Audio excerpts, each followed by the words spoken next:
வணக்கம். மாநில செய்திகள் வாசிப்பவர் ஷியாமளா.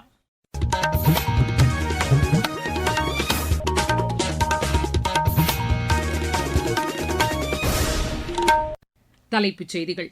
தேர்தல் நடத்தை நெறிமுறைகளை மீறுவோர் மீது உரிய நடவடிக்கை எடுக்கப்படும் என்று தேர்தல் ஆணையம் எச்சரித்துள்ளது. கூட்டணி தொகுதி பங்கீடு பேச்சுக்களை அஇஅதிமுக தில்லியில் நடத்துவது ஏன் என்று திமுக வினவியுள்ளது. தங்கள் கூட்டணி தொகுதி பங்கீடு குறித்து கருத்து தெரிவிக்க திமுகவுக்கு எவ்வித முகாந்திரமும் இல்லை என்று அஇஅதிமுக கூறியுள்ளது. சேலம் அருகே இன்று நேரிட்ட சாலை விபத்தில் 8 பேர் உயிரிழந்தனர். ஸ்பெயின் பாரா பேட்மிண்டன் போட்டியில் இந்தியாவின் மனிஷா பட்டேல் அரையிறுதிக்கு முன்னேறியுள்ளார். இனி விரிவான செய்திகள். தேர்தல் நடத்தை நெறிமுறைகளை மீறுவோர் மீது உரிய நடவடிக்கை எடுக்கப்படும் என்று தேர்தல் ஆணையம் எச்சரித்துள்ளது. இது தொடர்பான புகார்களை பொதுமக்கள் அதற்கான கைபேசி செயலியில் தெரிவிக்குமாறு தேர்தல் ஆணையம் வெளியிட்டுள்ள செய்திக்குறிப்பில் கேட்டுக் கொள்ளப்பட்டுள்ளது. அரசியல் கட்சிகள் விளம்பரங்களை வெளியிடுவதற்கு முன்பு ஊடக சான்றிதழ் மற்றும் கண்காணிப்பு குழுவின் ஒப்புதலை பெற வேண்டும் என்றும் அதில் குறிப்பிடப்பட்டுள்ளது. வானொலி, தொலைக்காட்சி, நாளிதழ்கள், சமூக ஊடகங்கள், குறுந்தகவல்கள் போன்றவற்றில் விளம்பரம் செய்வதற்கும் இது பொருந்தும் என்று அதில் தெரிவிக்கப்பட்டுள்ளது. ஊடக சான்றிதழ் மற்றும் கண்காணிப்பு குழுவின் ஒப்புதல் இல்லாமல் விளம்பரங்களை வெளியிடக்கூடாது என்றும் அதில் குறிப்பிடப்பட்டுள்ளது. வாக்காளர் பட்டியல் சிறப்பு தீவிர திருத்தப் பணிகளில் ஈடுபட்ட வாக்குச்சாவடி நிலை அலுவலர்களுக்கு 2000 ரூபாய் சிறப்பு ஊக்கத்தொகை வழங்கப்படுவதாகவும் அந்த செய்திக்குறிப்பில் தெரிவிக்கப்பட்டுள்ளது. தமிழகத்தில் 75,037 அலுவலர்கள் இந்த பணியில் ஈடுபட்டுள்ளதாக அதில் தெரிவிக்கப்பட்டுள்ளது. நகர்ப்புற வாக்காளர்கள் ஆர்வத்துடன் வாக்களிப்பதற்கு ஏதுவாக அடுக்குமாடி குடியிருப்புகள் மற்றும் வீட்டு வசதி வளாகங்களிலேயே வாக்குச்சாவடிகள் அமைக்கப்பட்டுள்ளதாகவும் தேர்தல் ஆணையத்தின் செய்திக்குறிப்பு தெரிவிக்கிறது. அஇஅதிமுக பொதுச் செயலாளர் திரு எடப்பாடி பழனிசாமி கூட்டணி பேச்சுவார்த்தை நடத்துவதற்காக தில்லி செல்வது ஏன் என்று திமுக வினவியுள்ளது. இது தொடர்பாக திமுக முதன்மை செயலாளர் திரு KN நேரு வெளியிட்டுள்ள அறிக்கையில், தேசிய ஜனநாயக கூட்டணிக்கு தமிழகத்தில் அஇஅதிமுக தான் தலைமை என்று கூறும்போது கூட்டணி பேச்சுவார்த்தையை சென்னையில் நடத்தாதது ஏன் என்று கேள்வி எழுப்பியுள்ளார். அஇஅதிமுக கூட்டணி தொடர்பான தொகுதி பங்கீடு குறித்து கருத்து தெரிவிப்பதற்கு திமுகவுக்கு எவ்வித முகாந்திரமும் இல்லை என்று அக்கட்சி குற்றம் சாட்டியுள்ளது. இது தொடர்பாக அக்கட்சி வெளியிட்டுள்ள அறிக்கையில், தில்லி சென்று பேச்சு நடத்துவதாக திமுக புலம்பியுள்ளதாக குறிப்பிட்டுள்ளது. 2011ஆம் ஆண்டு தேர்தலுக்காக தில்லி சென்று 6 மணி நேரத்திற்கும் மேலாக காத்திருந்து கூட்டணி பேச்சு நடத்தியவர் மறைந்த திமுக தலைவர் கருணாநிதி என்றும் அதில் தெரிவிக்கப்பட்டுள்ளது.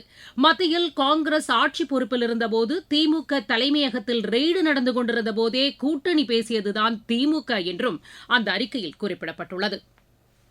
தேசிய ஜனநாயக கூட்டணி தலைவர்கள் தில்லி சென்றால் திமுக அச்சமடைவது ஏன் என்று அமமுக பொதுச் செயலாளர் திரு TTV தினகரன் கேள்வி எழுப்பியுள்ளார். சென்னை விமான நிலையத்தில் செய்தியாளர்களிடம் பேசிய அவர், தமிழக மக்கள் ஆட்சி மாற்றத்தை விரும்புவதாக தெரிவித்தார்.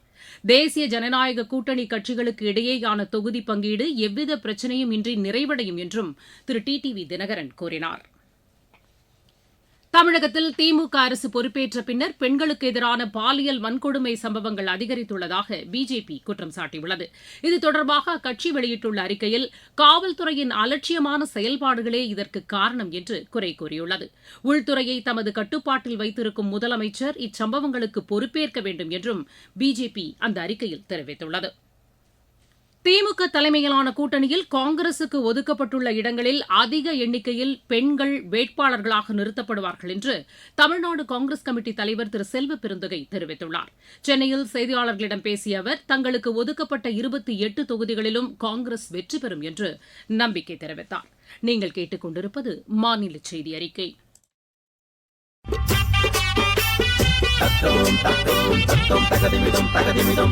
வாக்காளரே வணக்கம், நீங்க வாக்களிச்சா நாடு செழிக்கும். வாக்காளரே வணக்கம், நீங்க வாக்களிச்சா நாடு செழிக்கும்.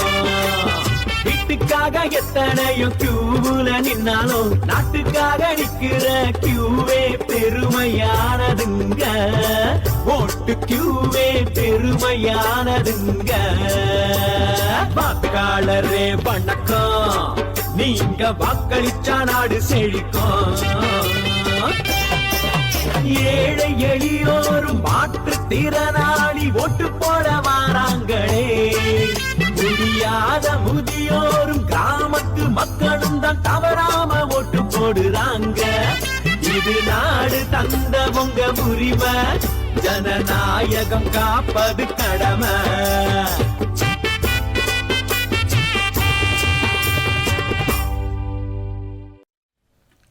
சேலத்தில் இன்று நேரிட்ட சாலை விபத்தில் 8 பேர் உயிரிழந்தனர். ஈரோட்டிலிருந்து சேலம் சென்று கொண்டிருந்த அரசு பேருந்து கட்டுப்பாட்டை இழந்து எதிரே வந்த வாகனங்கள் மீது மோதியதில் இந்த விபத்து நேரிட்டதாக எமது செய்தியாளர் தெரிவிக்கிறார். சேலம் எருமாபாளையம் அரசு போக்குவரத்து கழக பணிமனையை சேர்ந்த அரசு பேருந்து ஒன்று சேலம் புதிய பேருந்து நிலையத்திலிருந்து ஈரோடு சென்றுவிட்டு சேலத்திற்கு இன்று காலை 11 மணி அளவில் வந்து கொண்டிருந்தது. இந்த பேருந்தை சேலம் மாவட்டம் மேட்டூர் அருகே உள்ள பெரிய வனவாசி பனங்காடு பகுதியைச் சேர்ந்த ஐயந்துரை ஓட்டிச் சென்றார். சேலம் உத்தம சோழபுரம் அருகே உள்ள சூளைமேடு என்ற பகுதியில் அரசு பேருந்து வந்தபோது கட்டுப்பாட்டை இழந்து ஓடி சாலையின் எதிர்ப்புற சாலையில் வேகமாக சென்றது. அப்போது சேலம் கொண்டலாம்பட்டி அருகே உள்ள புத்தூர் பகுதியைச் சேர்ந்த மணிகண்டன் தனது 2 சக்கர வாகனத்தில் அவரது தாயார் இருசாய் என்பவரை அழைத்துக் கொண்டு தனியார் மருத்துவமனைக்கு அழைத்து சென்று கொண்டிருந்தார். அப்போது அரசு பேருந்து மோதியதில் இருசாயி மற்றும் மணிகண்டன் இருவரும் சம்பவ இடத்திலேயே உயிரிழந்தனர். அதற்கு பிறகும் அரசு பேருந்து நிற்காமல் அந்த வழியே வந்த டெம்போ வேன் மீது மோதியதில் அதில் பயணம் செய்த செல்வராஜ், 11 மாத குழந்தை ஜீவிகா, 5 வயது குழந்தை நிதிஷ்கா, சத்யா, அமுதா, முருகன் ஆகியோரும் உயிரிழந்தனர். சேலம் அருகே நடந்த சாலை விபத்தில் 8 பேர் உயிரிழந்த சம்பவம் சோகத்தை ஏற்படுத்தியுள்ளது. சேலத்திலிருந்து விஜயகுமார் குணசேகரன். அரசு பேருந்துகளின் பராமரிப்பில் தமிழக அரசு உரிய கவனம் செலுத்த வேண்டும் என்று மார்க்சிஸ்ட் கம்யூனிஸ்ட் கட்சியின் மாநில செயலாளர் திரு சண்முகம் வலியுறுத்தியுள்ளார். இது தொடர்பாக இன்று அவர் வெளியிட்டுள்ள அறிக்கையில், சேலம் அருகே அரசு பேருந்து கட்டுப்பாட்டை இழந்து பிற வாகனங்கள் மீது மோதியதில் 8 பேர் உயிரிழந்த சம்பவம் அதிர்ச்சி அளிப்பதாக உள்ளது என்று குறிப்பிட்டுள்ளார். இந்த விபத்தில் உயிரிழந்தவர்களுக்கு இழப்பீடு வழங்குவதற்கு தேர்தல் ஆணையம் தாமதமின்றி அனுமதி வழங்க வேண்டும் என்றும் திரு சண்முகம் அந்த அறிக்கையில் கோரியுள்ளார். தமிழகத்தின் ஒரு சில பகுதிகளில் அடுத்த சில தினங்களுக்கு மழைக்கு வாய்ப்புள்ளதாக வானிலை ஆய்வு மையம் கூறியுள்ளது. மேற்கு தொடர்ச்சி மலை மாவட்டங்களுக்கு உட்பட்ட ஒரு சில பகுதிகளில் அடுத்த 7 நாட்களுக்கு மழை பெய்யக்கூடும் என்று வானிலை ஆய்வு மையத்தின் செய்திக்குறிப்பு தெரிவிக்கிறது. மாநிலத்தின் ஒரு சில பகுதிகளில் கோடை வெயிலின் தாக்கம் சற்று உயரக்கூடும் என்றும் அதில் குறிப்பிடப்பட்டுள்ளது. மாவட்டச் செய்திகள். தேனி மாவட்டத்தில் 85 வயதிற்கு மேற்பட்ட மூத்த குடிமக்கள் மற்றும் மாற்றுத்திறனாளி வாக்காளர்களின் இல்லங்களுக்கு சென்று தபால் வாக்கு செலுத்துவதற்கான விண்ணப்ப படிவங்கள் வழங்கும் பணியினை ஆட்சியர் திரு ரஞ்சித் சிங் இன்று ஆய்வு செய்தார். செங்கல்பட்டு மாவட்டம் தாம்பரத்தில் கலை நிகழ்ச்சிகளுடன் மனித சங்கிலி அமைத்து தேர்தல் விழிப்புணர்வு நிகழ்ச்சி இன்று நடைபெற்றது. தென்காசி மாவட்டம் வீரசிகாமணியில் ரங்கோலி கோலம் மூலம் 100% வாக்குப்பதிவினை வலியுறுத்தும் விழிப்புணர்வு நிகழ்ச்சி இன்று நடைபெற்றது. அரியலூர் மாவட்டத்தில் தேர்தல் விழிப்புணர்வு நிகழ்ச்சிகளை ஆட்சியர் திரு ரத்னசாமி இன்று தொடங்கி வைத்தார். திருப்பத்தூர் மாவட்டத்தில் வேட்பு மனுக்களை பரிசீலனை செய்வதற்கான அலுவலர்களுக்கான பயிற்சி வகுப்பு ஆட்சியர் திருமதி சிவசவுந்தரவல்லி தலைமையில் இன்று நடைபெற்றது. தருமபுரி மாவட்டத்தில் தேர்தல் விழிப்புணர்வு நிகழ்ச்சிகளை ஆட்சியர் திரு சதீஷ் இன்று தொடங்கி வைத்தார். திருவள்ளூர் மாவட்டம் திருத்தணியில் தேர்தல் செலவின பார்வையாளர் திரு ராஜேஷ் திரிபாதி இன்று அதிகாரிகளுடன் ஆலோசனை மேற்கொண்டார்.